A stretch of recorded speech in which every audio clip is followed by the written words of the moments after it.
Hello, everyone. My name is Dr. Linda Bender, a veterinarian, and I am having this wonderful opportunity to introduce to you my dear friend and kindred spirit, Dr. Barbara Shor. She is a longtime friend of mine. We'll talk a little about how, when, and where we met and how we started to conspire to do things together. Um, Barbara, I'd like you to just say a little bit about who you are, why we're here right now. Thank you, Linda.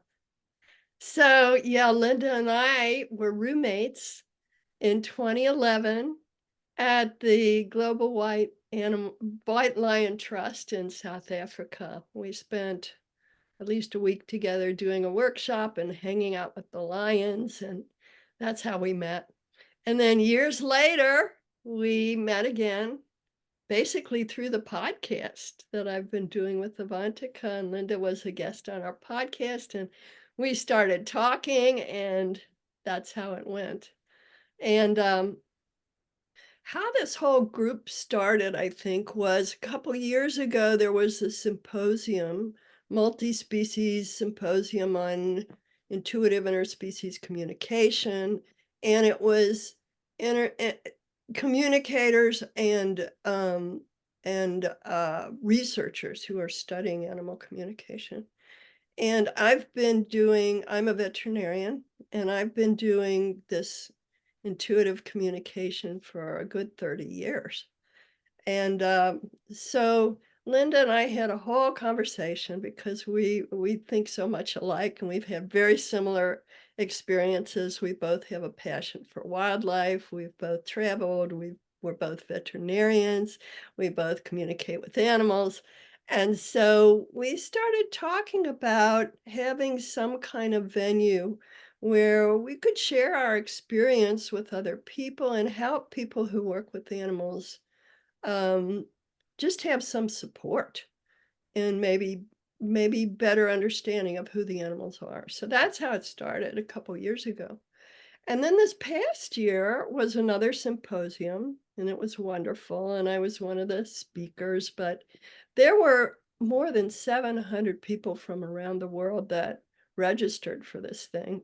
And during the breaks, there were these breakout rooms, and one of them was for veterinarians. And during the breaks, I would go and hang out with a number of veterinarians. Some of them were veterinarians, some of them were animal communicators, not veterinarians. And we had these fabulous conversations. And so I remembered what Linda and I had talked about and decided to start this group where we would continue these conversations. So that's what's been happening. And this is July 2024. We started this group in June 2023. So it's over a year that we've been doing this, and it's been just great. We have a fairly small core group, but of committed people, and it's just been wonderful. So that's how it started. Barbara, I think what has happened over this year that we've been trying to, and this is very new. This is a new idea that we're forming to put this out to help people. But during this year, I wonder if you'd speak a little bit about what we're noticing, and that is that the need for this has just been exponential, and we're hearing more and more about the importance of this work. Yeah, I think back to when I went to veterinary school, and it was hard, it was a lot of work and it was hard. But a couple years ago, or maybe a year ago, I visited my alma mater, Colorado State University, and I was shocked at the number of new thoughts and medications and technologies that people have to learn. It's a lot. And and also veterinary medicine at least has been taken over in large extent by big corporations. It's just not as personal and comfortable as it used to be, and the costs. I- I've talked to a lot of people who the cost of veterinary medicine is just prohibitive. anymore. And it's not just veterinary medicine. I mean, any work with animals is very time consuming.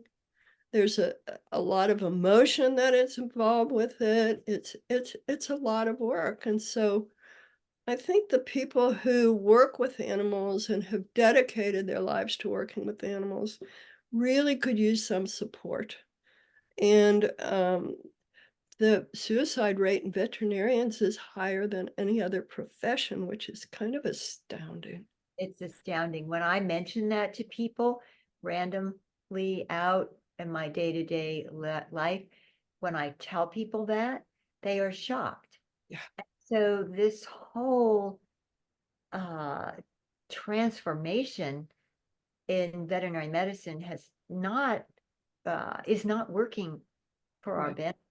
And right. so more and more people are stressed, anxiety riddled, and on top of all the things that are happening in the world, compounding. So I just want to say that this work is so important, and tell us a little bit about your take on where we're going. Well, from the beginning, I've had this vision, and I think Linda, you have too, that we want to work with animal professionals, not what people now call pet parents or pet guardians, or we don't want to work with just people with their animals. We want to work with people who are really committed to helping the animals in a big way through their careers. And because there are a number of groups now, really good ones, that work with lay people and their pets, but that's not our focus. Our focus is to work with people and really support them in a very challenging profession, whatever that is. But also, Linda and I both agree on this one. I've had two main focuses in my life. One is animals, and the other is my personal and spiritual growth. And what I've learned from the animals directly from communicating with them and being with them and working with them is they have so much to offer. They're so much more conscious and sentient and wise than I ever had any idea about as I was growing up. I was never taught these things. Mm. And in fact, when I started doing the animal communication work all those years ago, I was really ostracized, especially by the academic, scientific, medical communities, and people that work with animals. They thought I was crazy, wacko. Well, that's changing now, thank goodness. And some people are opening up, although I've had experiences with people in academia and science who Yes. refuse to accept that this is possible. But I think a lot of people are starting to open up to it. And my intention for this group is to help people get to a much deeper understanding of who the animals are and be able to relate to them, communicate with them in a more profound way. I mean, there's so many blessings with this. And I have discovered through I've worked a lot with elephants, but also many other species, whales, lions. They have so much to offer and they have such deep compassion, even though humans have really done a number on many of these animals. They have compassion and understanding, and they really, really want to help us and work with us, help us to evolve spiritually, but also just create a better world for all of us. And I also believe that when you can communicate with animals in this way, it opens a doorway to communicating with all life, including our own souls or higher self, if you want to call it that, including our guides and angels and all life, not only animals, but nature spirits and the waters and the earth herself. It Yes. just opens up this doorway because we're truly all one.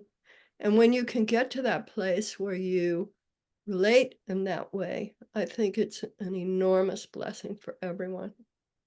All creatures, all species we share the earth with, including our own species. Exactly. Barbara, Exactly, including our own species. Yes. species. So summing up, um, give us your perspective on how this is going to directly help. We'll ask about veterinarians and vet techs. Okay. Can they tune in and find help? Yes. I mean, my dream would be every time an animal comes in the door and a veterinarian or vet tech or dog trainer or sanctuary worker or whatever it is, um, sees that animal, that they would just stop for a minute, maybe a few seconds, tune in. You don't have to communicate like I do with words. It's just tuning in energetically, feeling the essence of that animal, and then trusting your own intuition to know what's true and what's best for you and for that animal's benefit. So I feel like this kind of spiritual connection with the animals could really help in any kind of care that we give for them. In addition, especially the animals that live with us in our homes, they know so much about us and they have so much insight if we can only tap into that. So that's my goal for this group, is to facilitate that kind of um, connection and wisdom and compassion. Barbara, thank you so much. And so everyone knows that we are going to be having many more of these conversations. And we hope this is helpful and we hope you tune in. Thank you so much. Thank you, Thank Barbara. you, Linda.